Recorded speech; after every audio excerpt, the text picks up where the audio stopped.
પક્ષમાં મોટો આંતરિક વિખવાદ સામે આવ્યો છે। જિલ્લાના પૂર્વ પ્રમુખ દ્વારા પત્રકાર પરિષદ યોજાઈ હતી।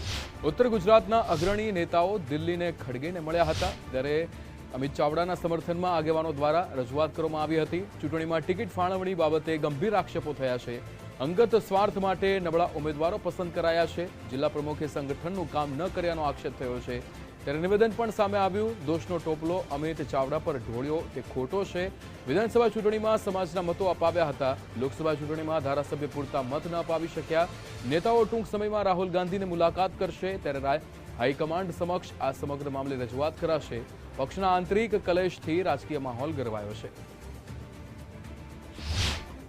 ગુજરાતની પ્રજા અને પાટણ જિલ્લાની પ્રજા, ઉત્તર ગુજરાતની પ્રજાને એ વાતથી માહિતગાર કરવા માગીએ છીએ કે લોકલ સ્થાનિક સ્વરાજની ચૂંટણીઓની અંદર જ્યારે જિલ્લા પંચાયત હોય, તાલુકા પંચાયત હોય, નગરપાલિકા હોય, મહાનગરપાલિકા હોય, આની ટિકિટનો મેન્ડેટ આપવાની સઘળી જવાબદારી જે તે જિલ્લા કોંગ્રેસ સમિતિના પ્રમુખ અને જે તે વિધાનસભાના પૂર્વ એમએલએ હોય કે ચાલુ એમએલએ હોય, આમને સોંપેલી।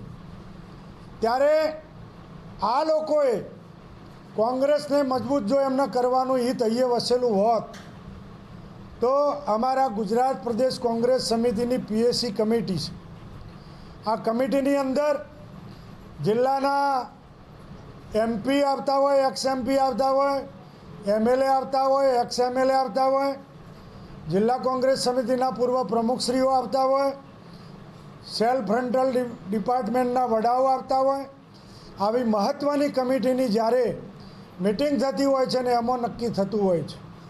પરંતુ આપના માધ્યમ થકી હું પાટણ જિલ્લાની અને ઉત્તર ગુજરાતની પ્રજાને જણાવવા માગું છું કે એવી એક પણ બેઠક પીએસસીની થઈ નહીં, જેના કારણે એમને પોતાના અંગત